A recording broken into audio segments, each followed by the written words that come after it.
Ya. Entonces, bienvenido a esta como clase adicional del curso de Deep Learning. Como somos poquitos, la idea es como que yo les voy a presentar un par de cosas nomás en modelo presentación, no como en modelo pizarra como siempre lo hago, que es como lo que más me gusta, pero quería avanzar un poco en varias cosas que no vamos a alcanzar a ver y que yo creo que son interesantes porque con lo que ya saben van a poder avanzar como un poco más rápido en algunas de las cosas que están como más de moda ahora, eh, como estado del arte, ¿sí? Entonces, esta es una presentación que está basada en una presentación que yo hice el año pasado en un encuentro de inteligencia artificial que se llama Kipu, que es un encuentro latinoamericano. Eh, Lamentablemente este año no se pudo hacer, ¿sí? No sabemos si lo vamos a poder hacer el próximo año, pero es bien interesante porque fue invitada un montón de gente como muy, muy buena. Entonces, lo invito a ver como por ahí por Kipu, kipu.ai creo que se llama. Están todas las presentaciones, una de ellas es esta que les voy a mostrar hoy día, así que está en inglés, pero igual yo creo que se va a entender todo, ¿sí? Entonces, bueno, solamente un repaso muy, muy rápido. De hecho, yo creo que posiblemente es mejor repasarlo acá.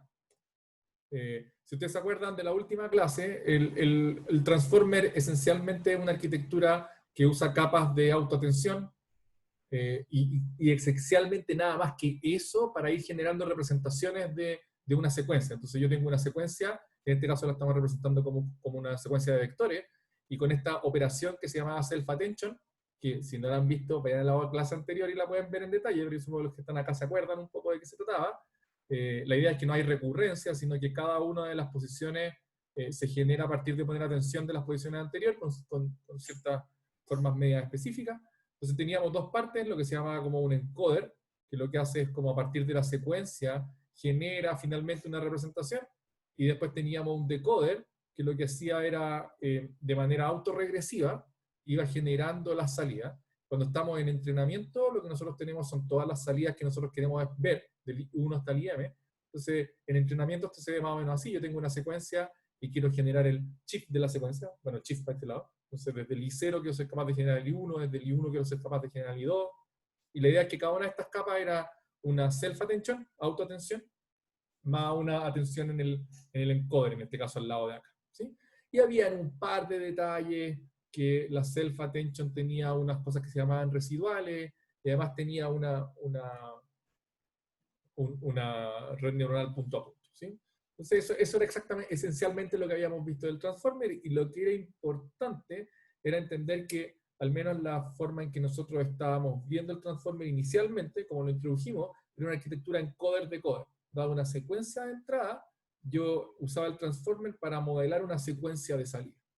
Y una de las gracias fundamentales, es que a diferencia de las redes recurrentes que también se usaban para modelar entrada y salida de secuencia, la mayor parte de las operaciones acá se pueden hacer en paralelo.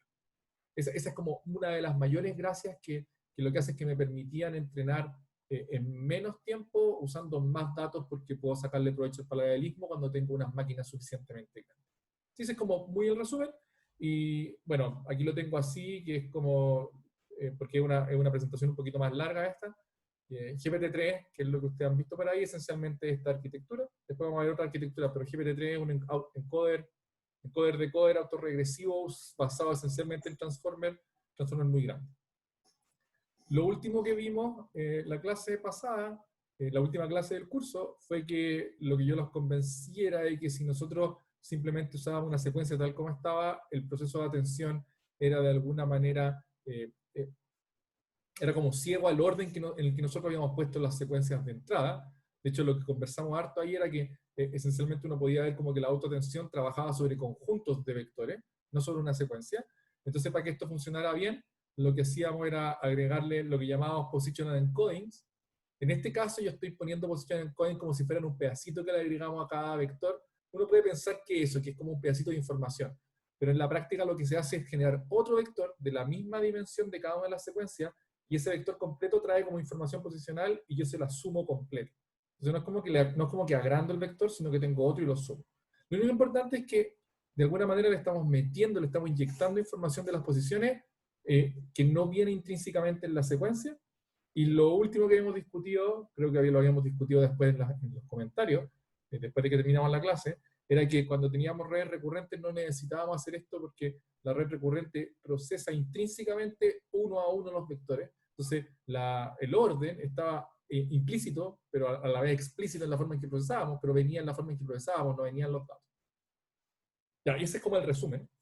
Entonces, desde la arquitectura de Transformer, que fue propuesta al final del 2017, aparecieron un montón de otras propuestas que usan Transformer de maneras como innovadoras para generar nuevas arquitecturas que han como sobrepasado el estado del arte en la mayor parte de las tareas de procesamiento de lenguaje natural. Entonces, desde el 2019, de hecho, cuando uno dice desde el 2019, esto hace un año, ¿sí? Entonces llevamos como 2 años con esta como revolución en el procesamiento de lenguaje natural gracias a los transformers.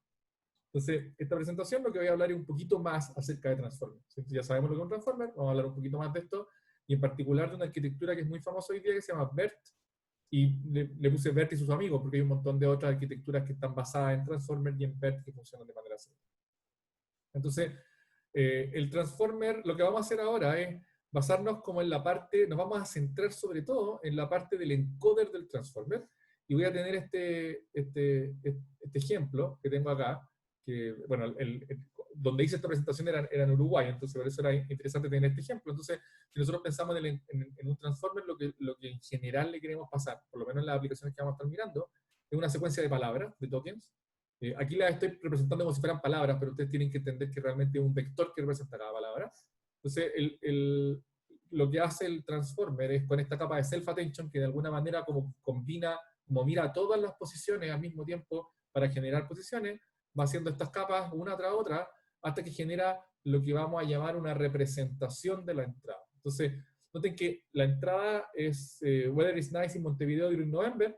Tengo 7 posiciones. Lo que hace el encoder del transformer es generar 7 vectores. En la última capa, lo que nosotros tenemos son 7 vectores que le podemos llamar como capa escondida. Son estos vectores de H1 hasta H7. A esto le llamamos el transformer encoder.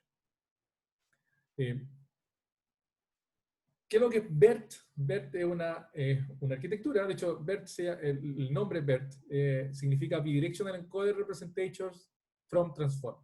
Entonces la idea es que vamos a codificar secuencias usando Transformer, y lo que queremos es como tener una buena codificación de las secuencias de tokens, de las palabras, de las oraciones, y lo vamos a hacer de una manera bien innovadora. Esa va a ser como una de las gracias del BERT.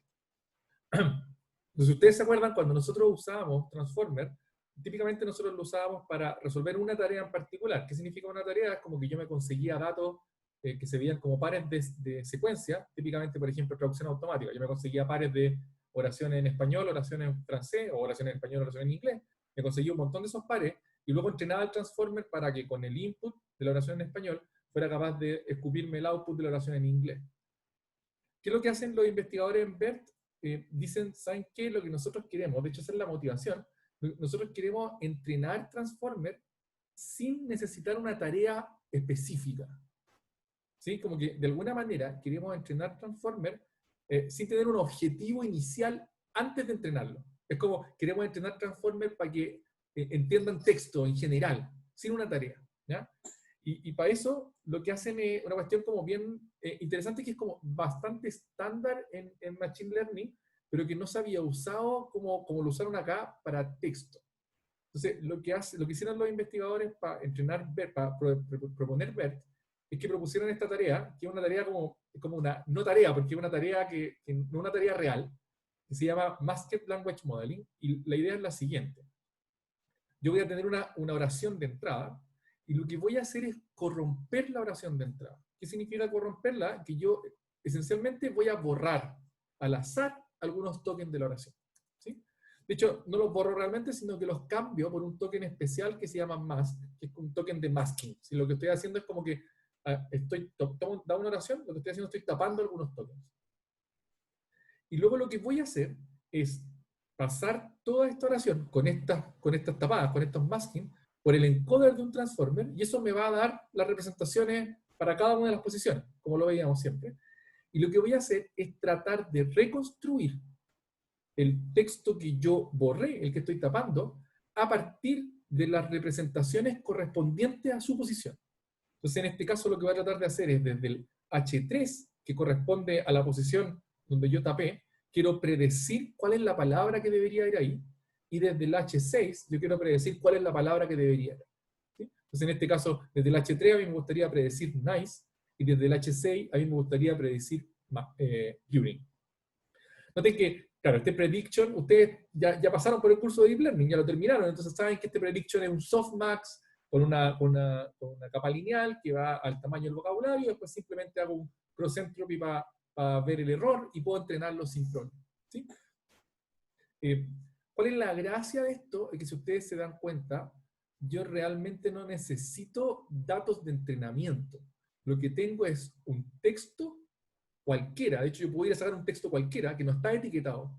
Y lo que yo voy a hacer es corromperlo y enseñarle a una máquina a recuperar lo que yo corrompí. ¿Sí? Es como, si lo ven en señales, como un denoising, como que yo le metí ruido y después quiero sacarle el ruido a partir de predecir los textos que yo tenía. Ahora, otra cosa que es interesante es que, si ustedes se dan cuenta, si yo tengo esta tarea, yo puedo producir esencialmente infinitos ejemplos de entrenamiento para esta tarea. Me bajo toda la web y luego lo que hago es tomar cada una de las oraciones de la web y taparle al azar alguna de las palabras, y eso ya es un ejemplo de entrenamiento para este transformer en code.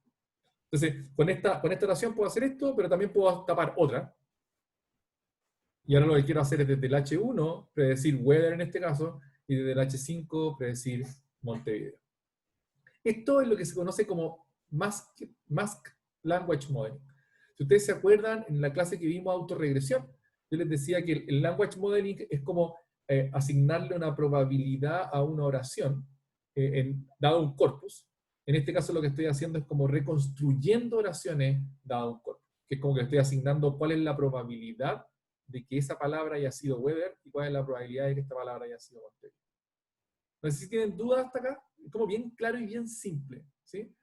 Pero lo que quiero entregarles de alguna manera es que solamente como a los que se les ocurrió hacer esto, realmente no es tan novedoso porque habían otros intentos anteriores, pero la gracia es que yo tengo infinitos ejemplos de entrenamiento, o sea, como virtualmente infinitos, para todos los efectos prácticos infinitos.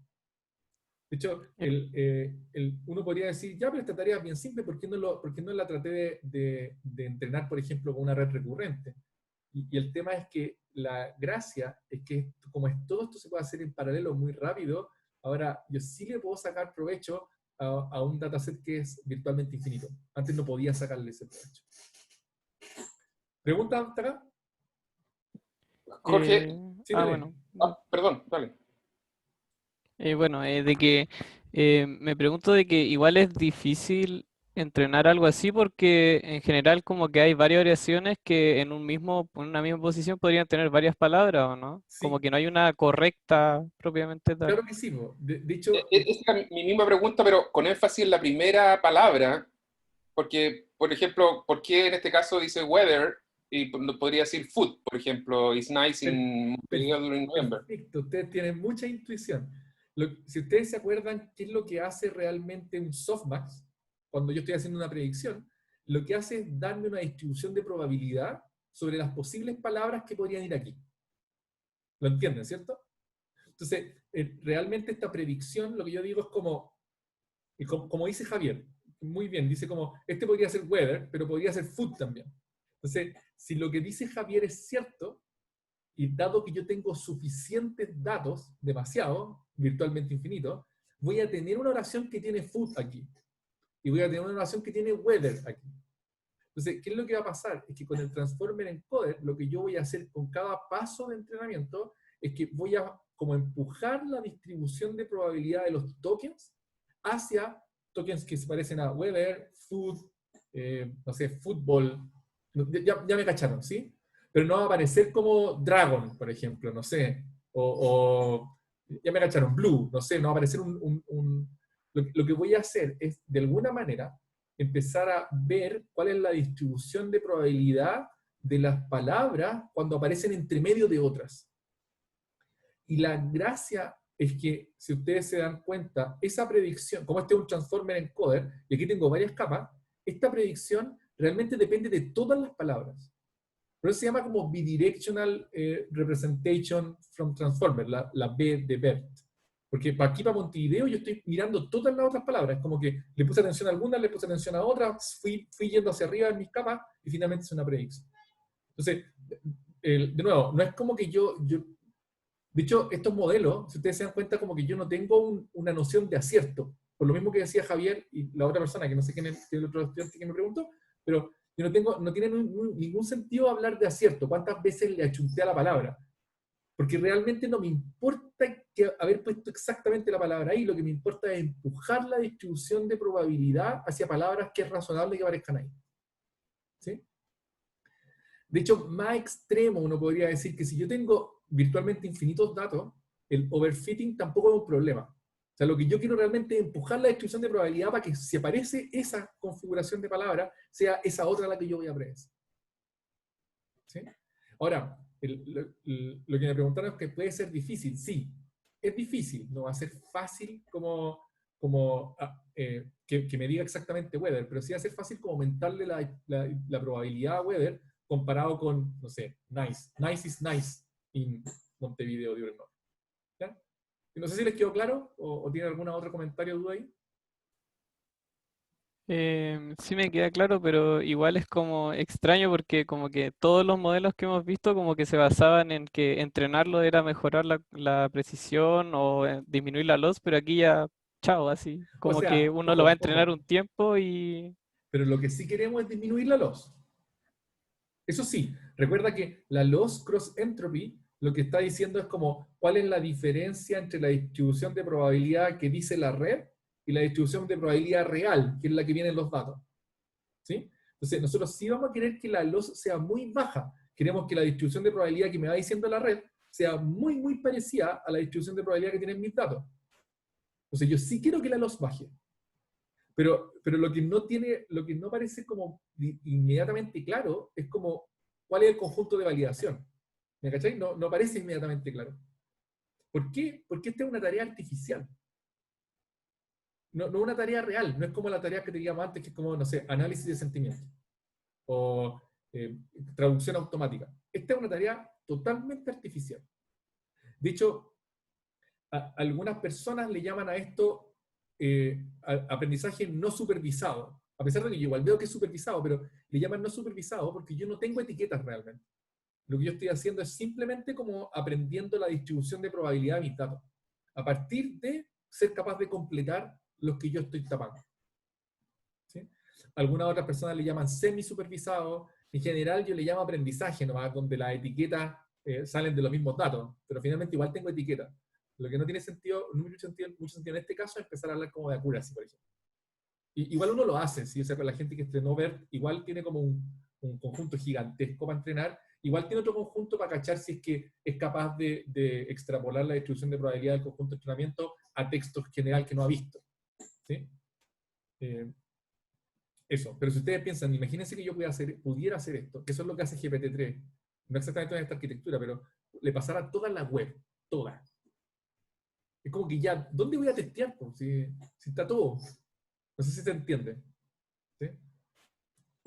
Entonces, ¿cuál es la mayor idea de BERT? Es que lo que vamos a hacer es como pre-entrenar. ¿Qué significa pre-entrenar? Que lo que nosotros vamos a hacer es tomar un corpus gigantesco, por ejemplo, toda Wikipedia, y vamos a tomar un encoder de Transformer, como les mostré recién, vamos a tapar palabras y vamos a entrenar. Todo lo que podamos. Todo lo que podamos, hasta que nos cansemos, ¿sí? O hasta que la loss ya no varíe, pero queremos entrenar demasiado. Una vez que terminamos de entrenar, la hipótesis y el salto de fe es que la tarea es tan general, esta tarea como de completar palabras a partir de la otra, que de alguna manera los pesos que quedaron en este encoder de Transformer, de alguna manera tienen que tener codificado y sintaxis, tienen que tener codificado correlación entre palabras, tienen que tener identificado un poquito de semántica, tienen que tener codificadas muchas cosas, sobre todo si lo hice sobre un corpus gigantesco. Entonces, ¿qué es lo que voy a hacer? Y aquí está la parte como más interesante del tema, es que una vez que yo terminé de entrenar este transformer gigante con esta tarea muy general, lo que voy a hacer es como ahora yo tengo una tarea cualquiera particular, por ejemplo, análisis de sentimientos. y voy a tomar este transformer como un punto de partida de un transformer que yo voy a entrenar ahora para clasificar. No sé si se entendió. Si ustedes se acuerdan, cuando nosotros ponemos los pesos iniciales en una red neuronal, siempre los ponemos al azar. Entonces, ahora lo que vamos a hacer es, queremos entrenar un transformer para clasificar, pero en vez de poner los pesos al azar, los vamos a poner con todos los pesos que nosotros logramos construir a partir del preentrenamiento no supervisado o semi-supervisado en un cuerpo gigante. Eso es lo que se conoce como fine-tuning, lo que dice aquí fine-tune. Es como, yo tengo los pesos, se llama preentrenamiento, los entreno en esta tarea general, y luego para mi tarea específica, yo lo único que hago es mover un poquito los pesos para adaptarlo a mi tarea específica. No sé si se entendió la idea en general. Si alguien no entendió, esta es la parte más importante de BERT. De hecho, es la parte más importante de por qué está cambiando el horizonte de cómo se ve procesamiento de lenguaje natural. Porque antes de que apareciera el transformer, como que todos los esfuerzos para hacer pre-train, que es como que yo voy a entrenar en otra tarea general, y después voy a adaptarlo a mi tarea particular, no habían dado buenos resultados. Con el transformer por primera, bueno, igual, es que más o menos, hay algunos que sí habían dado, no alcanzamos a verlo en el curso, pero si ustedes han escuchado de Word2Vec, tiene como ideas similares, pero esto es como mucho, mucho, mucho más fino, ¿sí? Entonces, la idea es como que yo uso mucho computador y una máquina gigante para entrenar un modelo es como que lo mando al gimnasio, ¿sí? Como que lo mando al gimnasio por un año. Y luego lo hago mover cajas de un lado para otro. Ya, súper fácil. ¿Sí? Entonces, la idea de fine tuning es que yo después debería usar, o sea, no necesito una máquina tan grande, ni muchos datos, ni mucho tiempo de entrenamiento. Simplemente, ahora que yo tengo esta máquina que es muy grande, perdón, este modelo que es muy general, lo puedo como mover un poquitito hacia mi tarea específica. Preguntas de esto. El momento. Es muy abstracto todavía, pero les voy a mostrar cómo en específico. ¿Ya? Entonces, ¿cuál es la idea? Hay una parte que yo no les conté al principio, pero típicamente cuando uno entrena un BERT, Transformer Encoder, a las oraciones, cuando lo estoy entrenando, le agrego un token especial al inicio, que típicamente se llama CLS. Entonces, la idea es que yo entreno el Transformer Encoder completo, incluyendo este CLS que viene desde los vectores de las otras palabras. Y la gracia es que después cuando yo quiero clasificar, por ejemplo, ahora quiero clasificar una oración. Entonces lo que voy a hacer es mi transformer que ya tengo entrenado, voy a pasarle la oración completa, y ahora voy a usar este vector que está acá para clasificar si es positivo o negativo. Noten que ahora ya tengo una tarea específica. ¿Sí? Mi tarea específica, lo que se supone que si estoy, por ejemplo, clasificando sentimientos, voy a tener una secuencia y una señal que me va a decir positiva o negativa. Entonces, en este caso lo que voy a usar es exactamente la misma arquitectura, pero ahora voy a predecir desde aquí, desde el H0, voy a predecir si es positivo o negativo. Y lo que voy a hacer es seguir entrenando desde el punto en el que quedó el BERT anterior.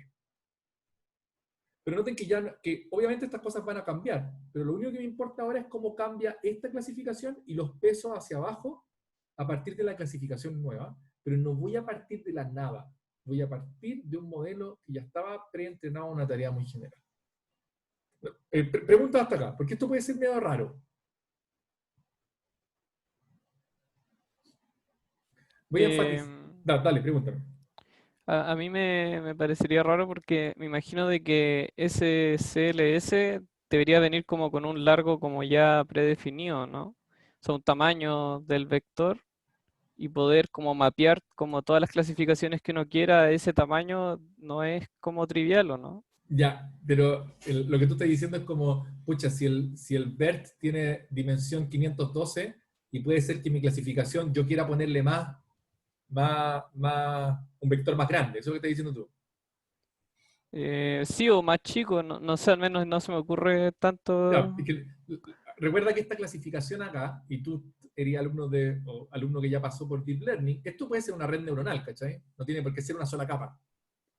¿Me entendí, cierto? Ah, ya, Y tú ya, aquí podéis cambiarle la dimensión si querís. Y estos pesos de ya. acá tú los vais a tener que entrenar. Lo que tú no podías hacer es cambiar las dimensiones del BERT, del Transformer Encoder que estaba ahí entrenando, porque la gracia es que ya tenéis pesos que funcionan muy bien para esta tarea general. ¿Sí? Entonces, Ya. a ver, a los que están acostumbrados o los que vieron un poquito más de cosas que tenían que ver con imágenes, esta idea de preentrenar y después hacer fine-tuning en imágenes es muy estándar. Es como que lo típico que se hacía era como entrenar en ImageNet, que es esta cuestión gigante, y después yo me llevaba esta red completa de ImageNet, entrenada en ImageNet, y la usaba para clasificar otras cosas. Y la fine-tuneada, ¿qué significa fine-tuning? Que lo que hacía era cambiar algunos pesos de la misma red, o le ponía un par de capas al final, y cambiaba los pesos de esas capas de aquí. En general en BERT lo que se hace es como seguir entrenando todos los pesos de acá, y entrenar las capitas que yo quiera ponerle aquí también. ¿Sí? Ahora, otra persona, esta es la forma estándar que usa el paper de BERT, ¿sí? Que es con este token adicional. Noten que es un token cualquiera, o sea, la red no sabe que estas son palabras, son puros tokens nomás. Entonces, este token adicional es como una palabra más. Lo único importante es que esa palabra particularmente no la vamos a someter a entrenamiento antes, sino que va a ser simplemente una especie como de agregación de los pesos de todas las otras palabras. Porque recuerden que estoy haciendo como atención para el lado de acá, ¿sí? Entonces, finalmente lo que estoy haciendo es como aprendiendo dónde tengo que poner atención en los pesos de las otras palabras para poder hacer mi última clasificación. Ahora, ustedes saben que yo podría hacer un montón de cosas. Por ejemplo, otra cosa que yo he visto que hacen mucho es que se olvidan del CLS, olvídense de esta parte de acá, y lo que hago es tomar el BERT entrenado acá, y para hacer mi clasificación, promedio todos estos vectores. Entonces tengo una capa que lo que hace es promediar todos estos vectores, y después hacer una clasificación.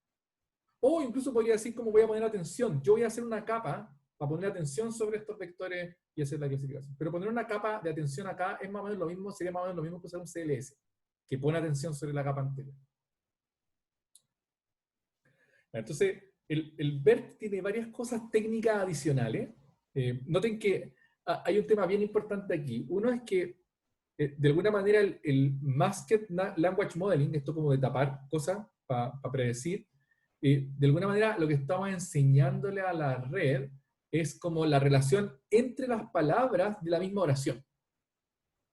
Pero no pareciera que nosotros le estamos dando la capacidad a la red de aprender como consistencia entre oraciones en un texto más grande. Todos deberían verlo, como que esta cuestión está restringida a palabras que aparecen en la misma oración. Sin embargo, yo quisiera, de hecho en algunos contextos a mí me gustaría como comparar oraciones. Por ejemplo, en traducción automática yo estoy comparando oraciones de alguna forma, ¿sí? Entonces, ¿qué es BERT, el inicial, el original? Lo que hace es tener dos tareas. Una es el Masked Language Modeling, que simplemente tapa alguna de las palabras y trata de predecir. Y la otra es lo que se llama el Next Sentence Prediction. Y es bien interesante porque hace lo siguiente, es como cuando estoy entrenando, lo que tengo siempre es un patrón de esta forma. CLS, oración 1, otro token que se llama SEP, oración 2, y otro token que se llama SEP, de separación.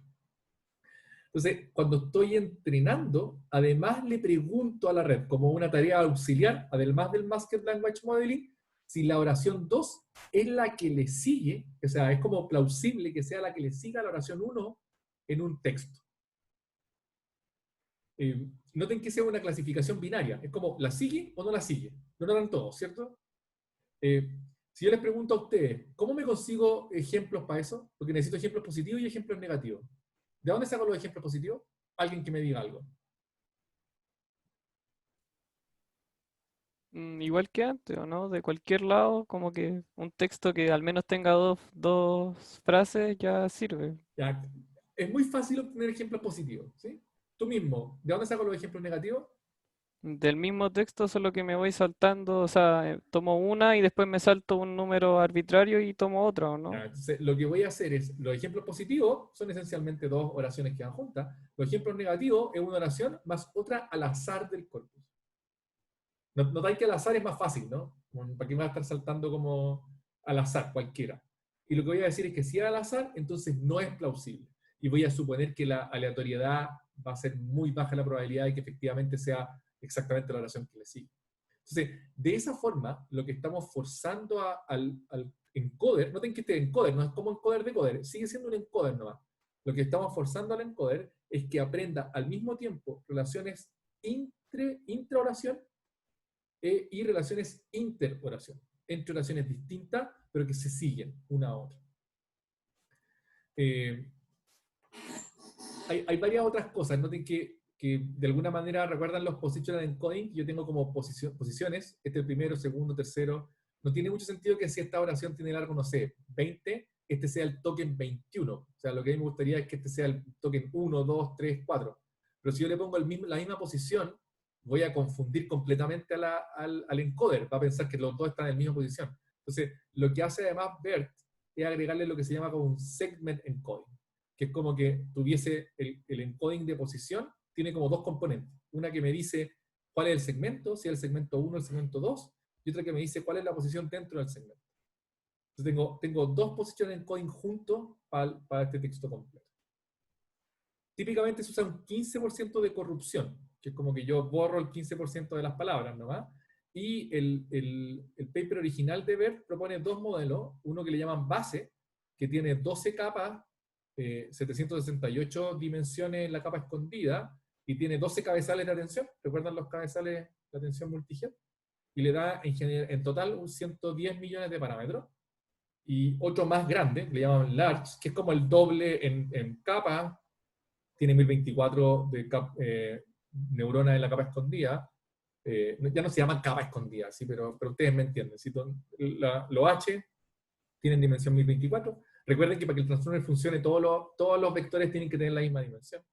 Y tiene 16 cabezales por cada una de las cabezas de atención. Y eso da alrededor de 340 millones de parámetros. De hecho, un buen ejercicio es que si ustedes entienden bien la arquitectura del transformer, solamente con esto, ustedes debieran ser más o menos capaces de estimar este valor. Traten de hacerlo a partir de lo que entienden. ¿Sí? Y no es nada más. Si lo ven, no hay una arquitectura nueva. Es la misma arquitectura del transformer encoder, pero la gracia es que lo estoy usando por una tarea muy general. ¿Qué pasó bueno, Glue es como un conjunto de tareas, de hecho se llama como General Language Understanding, Universal Understanding, no me acuerdo exactamente cuál es la sigla, pero es un conjunto de tareas que tienen que ver con procesamiento del lenguaje natural, que tienen cada una de ellas su set de entrenamiento, y típicamente lo que hacían los investigadores es como competir con modelos que trataban de solucionar todas las tareas, como un solo modelo, o un modelo que como que yo lo ajustaba a las distintas tareas. Antes de BERT, el estado del arte estaba en 72,8% de las métricas, digamos, del GLUB como en promedio, y BERT lo subió en 8 puntos. O sea, eso es harto.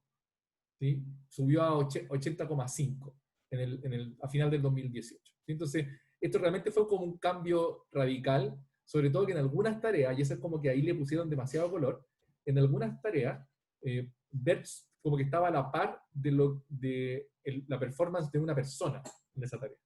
¿Sí? Entonces ahí obviamente la prensa agarró un montón de vuelos, hizo un montón de sin embargo, solamente como la idea de empezar a hacer BERT y empezar a hacer este pre-training, le dio paso a un montón de otros grupos de investigación para ocupar esta idea, para mejorarla aún más. ¿Sí? Entonces de ahí aparecieron un montón de otras cosas. Entonces, por ejemplo, uno de los siguientes que apareció se llama Roberta, que esencialmente Roberta es como vamos a meterle ingeniería a BERT, que es como no vamos a cambiar nada realmente importante de BERT, pero vamos a ver cómo afectan cada una de las cosas y empezar a mover algunas de las perillitas, no sé, las dimensiones, las tareas, etc. Y vamos a ver qué pasa. Entonces, ¿qué es lo que hizo Roberta? Por ejemplo, Roberta usa lo que se llama Dynamic Masking. ¿Qué significa esto? Que BERT, para que fuera eficiente entrenarlo, lo que hacían realmente era lo siguiente: como tenían tantas oraciones, lo que hacían era tomar una oración, ponerle un masking a esa oración, y ese es el único masking que voy a usar para esa oración. No sé si se entendió. Como que yo nunca voy a usar la misma oración dos veces con distinto masking en BERT. ¿Cuál era la idea de esa? La idea era pasarle las más oraciones posibles, y como cada vez que le paso una oración tengo que hacer un masking, no quería tener que hacer más masking para la misma oración. Tiene que ver con eficiencia, con el tiempo que voy a usar, etc. ¿Qué es lo que hace Roberta? Lo que hace es proponer Dynamic Masking, que es lo que a uno se le ocurriría, ¿no? Que es como, para cada oración voy a hacer varios masking distintos para cada una de esas oraciones. Lo otro que hizo Roberta, que fue un poco impresionante como la comunidad científica que estaba muy especificada en esto, que es como que todos tenían esta idea de que el Next Sentence Prediction iba a servir, pero Roberta lo votó. Dijo, ¿saben qué? A nosotros nos dio mejores resultados sacando el Next Sentence Prediction. No lo vamos a usar. ¿Sí? Además, dado este cambio, como le sacaron el Next Sentence Prediction, las oraciones ya no eran tan largas, entonces podían hacer un batch más grande. Entonces hicieron un batch más grande, hicieron Dynamic Masking, hicieron entrenamiento con más datos, y solo eso, solo entre comillas, porque igual es harto lo que tenéis que hacer, les permitió aumentar en 8 puntos más en un año. Entonces, noten que desde el 2018, cuando salió BERT, justo antes de que saliera BERT estábamos en 72,8, llegamos a 88,5 en GLUE. ¿Sí? Y esto ya como bien alto. De hecho, yo creo que el estado del arte en GLUE está por aquí. O sea, no ha pasado del... No, habría que ir a mirarlo. Ustedes ponen GLUE, NLP, y pueden ver ahí el leaderboard de quién es el que ha hecho que tiene mejores modelos y cuáles son los valores que tienen los mejores modelos. Pero es mucho, ¿sí? Ahora, lo que es interesante y un poco desilusionante igual, desde el punto de vista científico, es que realmente ganaste 8 puntos sin hacer una innovación, ¿no? Ganaste 8 puntos porque usaste más datos, hiciste otros cambios más chicos. ¿Sí? Otra que salió, que a mí personalmente me gusta mucho, es XLNet, porque XLNet cambia un poco cuáles son las ideas principales de BERT, y es bien interesante lo que hace, porque con la misma como cantidad de datos y más o menos la misma forma en que entrenaron a BERT, pero con estos cambios que son conceptualmente distintos, logran mejorar harto. Bueno, no sé si hay preguntas antes de BERT, Roberta, hasta ahora, antes que nos metamos aquí en el net, que es un poquito más denso. A ver, yo me pregunté, o sea, no necesariamente con Berto o con Roberta, pero cuando dice así como de que el grupo como de ingenieros o que como que trataron como de ir ajustando las perillitas, ¿eso es solo como prueba y error o en verdad o tiene como un trasfondo más teórico como no, pues si es que no ocupamos la segunda sentencia hay un paper que dice no, que eso funciona mejor o es solo ir probando así como pensemos esto así? La verdad es que cuando tú leí el paper, obvio que te dan justificaciones, pero me cuesta creer que las justificaciones, o sea, yo creo que las justificaciones son expuestas, como probé esto, me funcionó, ahora voy a tratar de entender por qué me funcionó. ¿Sí? Pero, o sea, respondiendo rápidamente a tu pregunta, yo creo que son como intuiciones más un poco de prueba y error. De hecho, algo que está como ganando un poquito de fuerza en esta área es como forzando a los investigadores que te digan qué cosas no funcionaron. Es como qué cosas probaste y no funcionaron, ¿cachai? Para tener una idea más o menos de qué cosas hiciste para llegar a esto y para ayudarle a la comunidad a que no pruebe esas cosas que ya sabemos que no funcionan, ¿cachai? Pero realmente cuando tú vayas a escribir un paper, en general te querís contar la mejor historia posible, y te querís centrar en los resultados más bacanes. Entonces, es difícil saberlo, habría que hablar directamente con los investigadores. Pero en general la gente es súper buena onda, o sea, si tú le mandáis un mail y queréis decir, oye, esto lo hicieron así o asá, además que te responden. ¿Sí? Eso. Entonces, lo que es interesante de XLNet es que XLNet sí parece estar basado en una cuestión que es como bastante más pensada. Es como, yo estoy seguro de que esto no está bien, voy a tratar de cambiarlo por esta razón, y lo voy a cambiar de una manera como científicamente como razonable, y obtengo mejores resultados. ¿Sí? No sé si lo hicieron así, efectivamente, pero al menos se ve como algo que tú podrías haber hecho de esta forma. Entonces, ¿cuál es la idea de XLNet? Primero, además me gusta XLNet porque le sacó los nombres BERT, Roberta, Transformer, una red grande nomás, XLNet. Entonces, los investigadores de XLNet lo que hacen es observar dos problemas del Masked Language Model. El primer problema, que es un problema muy evidente, pero que uno podría incluso como notar cuál es el efecto de eso, es que el token mask nunca aparece en fine tuning. Es como que tú entrenaste una arquitectura usando mask. Y después cuando vaya a hacer fine tuning, cuando vaya como a adaptarte a una tarea, la red nunca va a ver ese mask. Entonces, de alguna manera es como que tú estés usando dos conjuntos de datos radicalmente distintos. ¿sí? Entonces, el mask obviamente aparece porque es una cuestión que tú tenés que meter adicional porque no está dentro de tu tarea. Entonces, lo primero que dicen los investigadores es que cuando tú entrenabas como Next Token Prediction, cuando hacíamos autorregresión, si ustedes se acuerdan, cuando hacíamos autorregresión, lo que nosotros tratábamos de adivinar era cuál era la siguiente palabra, nosotros no necesitábamos mask, porque naturalmente la secuencia se acababa ahí y nosotros queríamos predecir la siguiente. Entonces, lo que ellos dicen es como que el language modeling en general no necesita un token adicional. Tú lo podías hacer sin usar un token adicional. La gracia, y esa es como la parte interesante, que claro, cuando tú haces el next Token Prediction, como la predicción del siguiente token, tú te estás aprovechando de que tú estés usando un orden específico para la secuencia. La gracia del mask es que tú no necesitas un orden en la secuencia, porque usáis todos para predecir lo que borraste. Entonces los investigadores dicen, ¿cómo podríamos como llegar a un acuerdo entre los dos mundos? Y lo otro, que yo creo que es más interesante aún, es que, de hecho creo que tengo un ejemplo aquí. Voy a decirlo en general, que las predicciones para los tokens de mask son independientes del otro mask. ¿A qué me refiero con esto? Que si yo tapo dos masks, yo tengo una oración, y yo tapo dos posiciones, como yo tapé estas dos juntas, cuando yo voy a predecir qué es lo que había en uno de los masks, yo no tengo información del otro que tapé. Lo que parece un poco extraño, porque a mí me gustaría como que la predicción fuera mask a mask. Es como si tapé varias, igual me gustaría que para predecir una de ellas pudiera mirar la otra. Porque es como que estoy corrompiendo las todas y tengo que lidiar con eso. De hecho, el ejemplo es bien interesante aquí. Si yo hago esto, weather is nice in Montevideo during November, claro, si yo tengo weather is nice in Montevideo during November, es como razonable, que fueron las que tapábamos inicialmente, pero si yo tapara esas dos, noten que cuando yo voy a hacer la predicción de esta, yo no sé cuál es la predicción que va a ir ahí. Y cuando yo voy a hacer la predicción de esta, yo no sé cuál es la predicción que va a ir ahí. Entonces, de alguna manera, estamos forzando a la red a jugársela por un token aquí. Lo que no tiene mucho sentido si nosotros vemos este ejemplo, porque este ejemplo es como el weather is nice en cierto lugar, during ese otro tiempo, y están muy relacionados. Yo no puedo poner uno independiente del otro. ¿Sí? De hecho, este caso es más extremo. Como, ¿qué es lo que es nice en dónde, during qué? Si yo tapo todo eso, todas las predicciones van a ser independientes y yo no estoy sacando todo el provecho que le podría estar sacando a esta oración. Como que estoy perdiendo información, demasiada información, que yo podría estar usando para cada una de las predicciones. Entonces, esta observación, todos ustedes debieran notar que esta observación es como muy clara, ¿no? O sea, cuando uno la lee en el paper es como sí, es obvio que tú estás perdiendo información.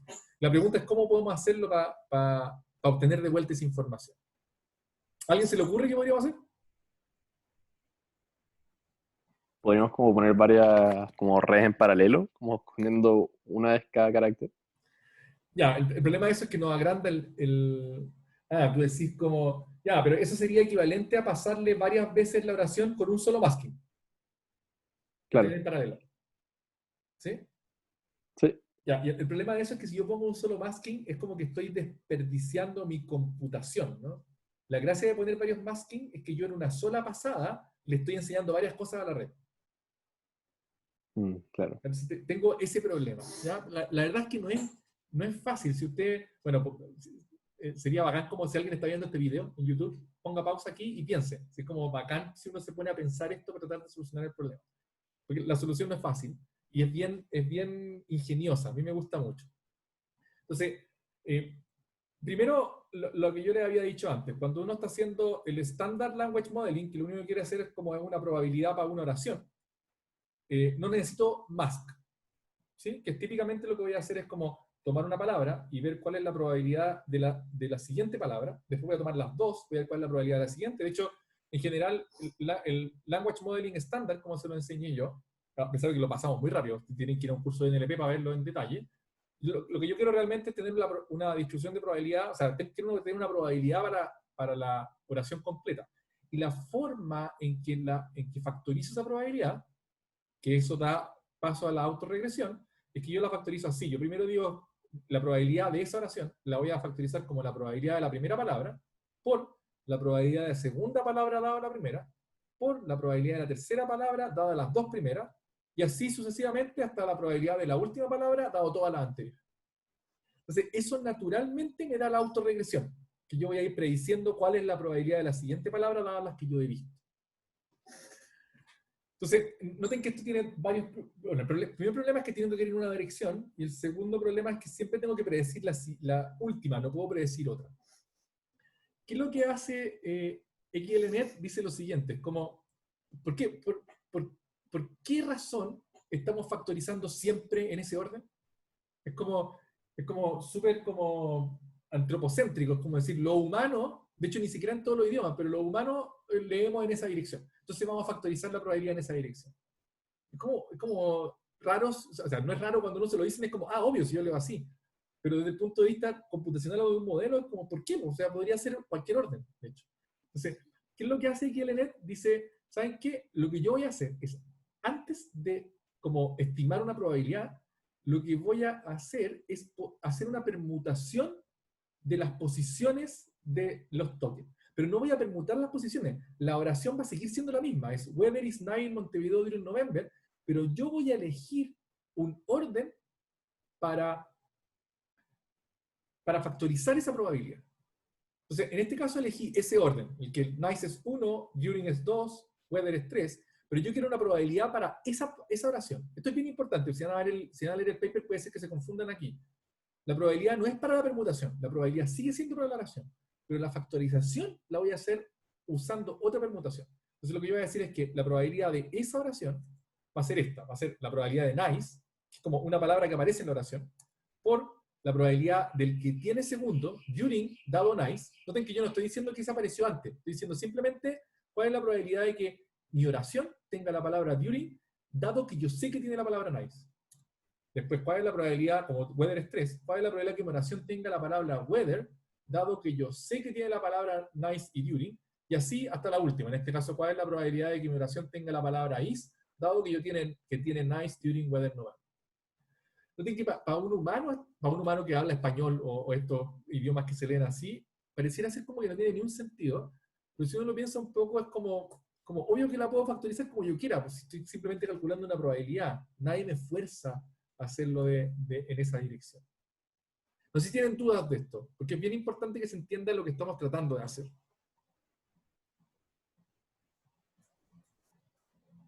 Ya, bacán. Entonces, una vez que yo tengo esta como permutación, lo que yo puedo hacer ahora es aprovecharme de la permutación para usar un transformer que me permite predecir las probabilidades sin tener que hacer una cuestión autorregresiva. Y eso es lo que le llaman el Permutation Language Modeling.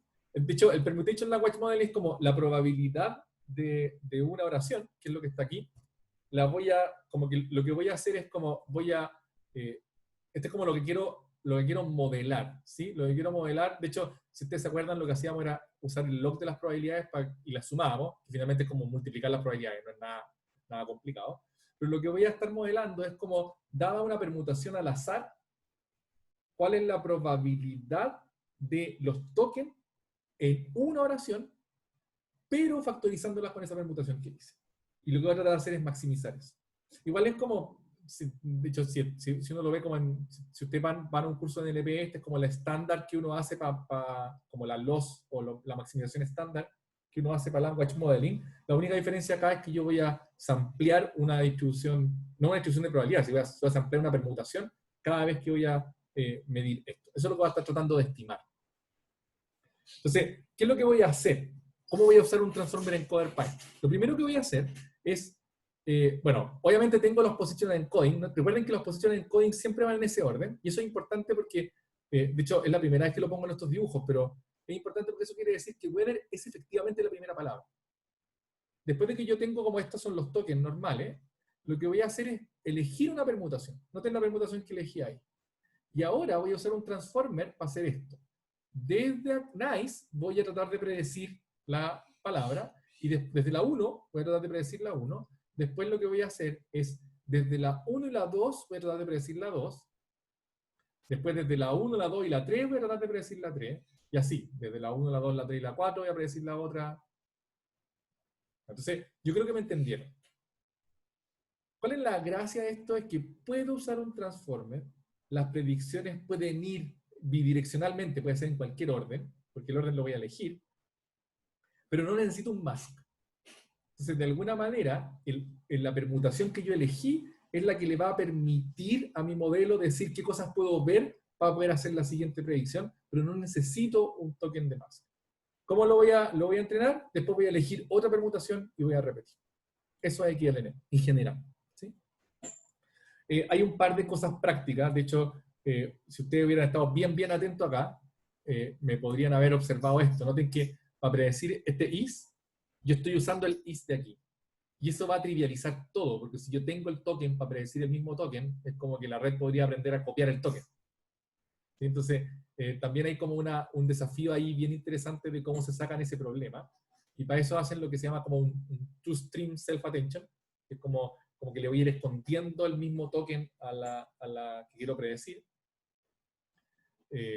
Tienen que hacer también cosas de ingeniería, tienen que hacer el permutation. Recuerden que el transformer lo que hace es siempre tomar todas las cosas, el encoder, toma todo, atención en todas partes, y lo que tienen que hacer es como ellos eligieron un orden, tienen que esconderle algunas cosas. Entonces, ¿qué significa esconderle? Que cuando el self-attention va a construir esto alfa, lo que tienen que hacer es forzarlo a que los que están más adelante en el orden de la permutación que eligieron sean cero.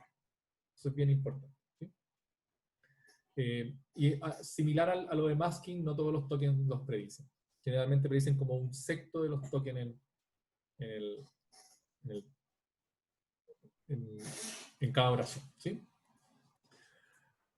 Hasta ahora, noten que lo único que hicieron en este caso fue simplemente cambiar como la predicción, no como cambiar cuál es la tarea que voy a usar. Pero otro problema que tenía BERT en particular, y que posiblemente ustedes ya lo pensaron si que estuvieron atentos, es que el encoder tiene tamaño fijo, tiene largo fijo. Yo no puedo hacer como un encoder mucho más grande. Entonces, eso no pasaba con las redes recurrentes, donde yo podía como estar todo el tiempo que yo quisiera haciendo una computación, porque siempre tenía que guardar el estado actual. En cambio, en el transformer yo tengo que tener todo. Entonces, eso me pone una restricción, en particular, de la memoria, del tamaño de la memoria que voy a estar usando para hacer. Entonces, ¿qué es lo que hace XLNet? Lo que hace es como tomar una combinación entre lo que hacía una red recurrente y lo que hace un transformer. Y no me voy a detener mucho, pero es bien simple la verdad. Lo que hace es como, imagínense que yo quiero procesar esta secuencia completa, weather is nice in Montevideo during November, especially in the morning and the beach.